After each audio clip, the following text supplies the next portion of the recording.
Hola, mi nombre es Marcelo Cervantes y el día de hoy vamos a tocar un tema bastante puntual, un tema bastante interesante. Vamos a hablar acerca de la radiación y vamos a tocar 5 temas, 5 puntos importantes que van desde el concepto de radiación hasta cómo se clasifican, qué utilidades le hemos dado nosotros como seres humanos a este tipo de energía y cómo ha impactado nuestro estilo de vida cotidiano.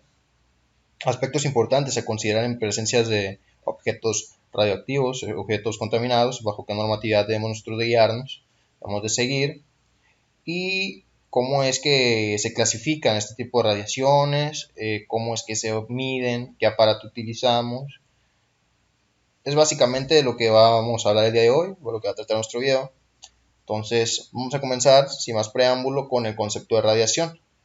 Tenemos entonces que el fenómeno de la radiación se caracteriza o se conoce como la propagación de energía en forma de ondas electromagnéticas o partículas subatómicas a través del vacío en un medio material. La radiación, como se mencionó, es una forma de energía que proviene de diversas fuentes, algunas creadas en el exterior y algunos materiales radioactivos como el uranio en la Tierra, el cual tiene una aplicación muy importante y la cual vamos a tocar de forma más puntual más adelante.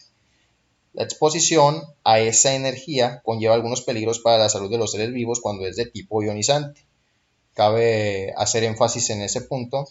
En el caso de las radiaciones no ionizantes, las partículas emitidas no cuentan con la energía necesaria para ionizar los átomos y alterar su estructura. Como se mencionó, hay fuentes tanto que generan energía en forma de ondas electromagnéticas. Estas ondas consisten en campos eléctricos y magnéticos, los cuales están oscilando, pueden interaccionar con los sistemas biológicos y en concreto con los seres humanos. Atendiendo a la energía que transportan y en función de los efectos biológicos que producen, estas tienen dos grandes grupos o se clasifican en dos grandes grupos, en radiaciones no ionizantes y en radiaciones ionizantes. Hablando acerca de la primera, tenemos que las radiaciones no ionizantes son ondas electromagnéticas de frecuencia menor. Estas comprenden un gran número de radiaciones que se representan desde ultravioletas, luz visibles, infrarrojos, microondas y radiofrecuencias. Este tipo de radiaciones, al contrario que en las ionizantes, la energía de las partículas emitidas no es suficiente para ionizar los átomos de materia sobre los cuales están incidiendo, por lo que son mucho menos peligrosas para el cuerpo humano. Estas cuentan con la característica de comprender en el intervalo de 400 y 700 nanómetros del espectro electromagnético.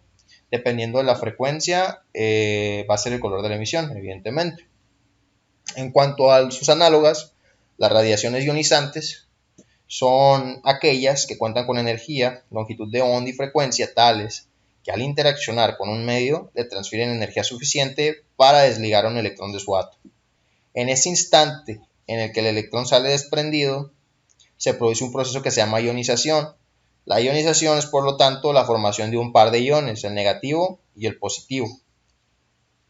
La ionización producida interacciona con la materia, lo que puede ser también un medio biológico o un ser vivo. En cuanto a la forma de medir estas interacciones con la materia, primero tenemos que hacer énfasis en que la radioactividad se origina por la desintegración de núcleos radioactivos, esto de forma espontánea o provocada. En el Sistema Internacional de Medidas, el cual se encuentra vigente en la mayoría de los países, se define al becquerel como la unidad de actividad radiactiva equivalente a una desintegración por segundo. Este valor es muy bajo en muchos casos. Antes se había definido la unidad de actividad denominada Curie. El Curie era equivalente a 37.000 millones de becquerelios. Esta unidad no da idea de la cantidad total de energía absorbida por un cuerpo, que es el valor importante a los efectos prácticos. Por eso se ha denominado en el Sistema Internacional al Gray, que es la dosis absorbida de radiación ionizante equivalente a 1 joule por kilogramo de sustancia. Para medir la radiación es necesario utilizar un contador Geiger, el cual es un instrumento que permite medir la radioactividad de un objeto o lugar. Es un detector de partículas así como de radiaciones ionizantes. Está formado normalmente por un tubo con un fino hilo metálico a lo largo de su centro. El espacio entre ellos está aislado y relleno de un gas, y con el hilo a unos 100 voltios con respecto al tubo. Cuando un ion o un electrón penetran en el tubo, o bien se libera un electrón de su pared por efecto de los rayos X o gamma, se desprenden electrones de los átomos del gas que rellena el tubo. Debido al voltaje positivo del hilo central, son atraídos hacia él, y al hacer esto ganan energía, colisionan con los átomos del gas y liberan más electrones hasta que el proceso se convierte en una avalancha que produce un pulso de corriente detectable.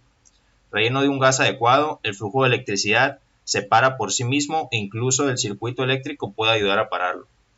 Al instrumento se le llama un contador debido a que cada partícula que pasa por él produce un pulso idéntico, permitiendo contar las partículas, normalmente de forma electrónica. El siguiente punto a tratar se refiere a los efectos biológicos de la radiación. Dependiendo del tipo de radiación son los efectos que tienen en el organismo humano. Los efectos de las radiaciones no ionizantes se caracterizan por ser de dos tipos, los efectos térmicos y los efectos no térmicos. En los primeros se caracterizan porque la absorción de radiofrecuencias en exposiciones prolongadas en un medio produce calentamiento. La intensidad de la radiación al actuar particularmente en el organismo humano provoca un incremento de temperatura y produce un cambio en la orientación espacial de las moléculas bipolares, principalmente aquellas que contienen agua y los iones en los tejidos. Los efectos no térmicos se producen cuando la energía de la onda es insuficiente para elevar la temperatura por encima de las fluctuaciones de temperaturas normales a las de un sistema biológico. En cuanto a la radiación ionizante, esta se caracteriza porque puede transferir su energía a las moléculas que constituyen el cuerpo humano. Esto puede traducirse en un daño significativo si la interacción es con las moléculas del ADN. Los daños pueden ser agudos e inmediatos como quemaduras, hemorragias, diarreas, infecciones o hasta la muerte. También existen efectos tardíos como el cáncer o efectos hereditarios. Por lo tanto, es importante saber que la radiación ionizante, como se acaba de mencionar, tiene la capacidad energética de alterar la constitución de los átomos con los cuales se encuentra en el camino. La exposición prolongada a este tipo de radiaciones repercute en síntomas inmediatos. Y como se mencionó anteriormente, altas dosis pueden ocasionar la muerte inmediata. Como se ha venido enfatizando, los niveles de radiación cuando son sumamente altos y de carácter ionizante presentan un peligro y sobre todo repercuten en la salud de los individuos que están en contacto con este tipo de radiaciones. Por eso que en el año 2003 se publica en el Diario Oficial de la Federación la NOM 008 NUCL, la cual estipula aspectos importantes que se deben de considerar cuando hay presencia de fuentes radioactivas. Esta norma lo que prevé es en el diseño el cual permita controlar la dispersión de la contaminación radiactiva durante el proceso de operación en algún sitio en el que se manejen este tipo de energías. Las aplicaciones de las radiaciones no ionizantes. Las aplicaciones de las radiaciones no ionizantes suelen ser muchas y variadas. Es necesario mencionar que dichas ondas se catalogan en tres tipos, las cuales son ópticas, microondas y ondas de radiofrecuencia. Una aplicación de las radiaciones ópticas suele ser el láser. Los posibles usos del láser son casi limitados y en los últimos años se ha convertido en una herramienta muy valiosa y poderosa en la industria, la investigación científica, la tecnología militar y el arte. En las ondas de microondas, estas se caracterizan por ocupar el espacio del espectro electromagnético que va desde el radio de ondas de 300 MHz hasta 300 GHz. Sus aplicaciones se pueden clasificar en dos categorías dependiendo del modo en que se utilicen las ondas para transportar información. En cuanto a las radiaciones ionizantes, cabe señalar que sus aplicaciones suelen ser muy diversas debido al potencial energético que este tipo de reacciones liberan durante sus procesos de emisión. Algunos de los campos productivos más relevantes que la física nuclear como ciencia complementa resultan ser el sector de la medicina, la industria de ingeniería, la agroalimentación, las ciencias de la tierra, prácticas ambientales, industria alimentaria artística y evidentemente energética.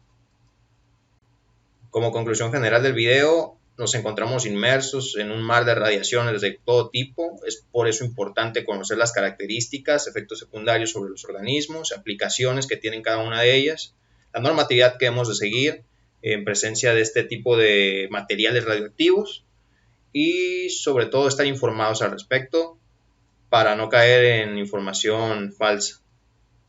Sin más, muchas gracias. Con esto me despido.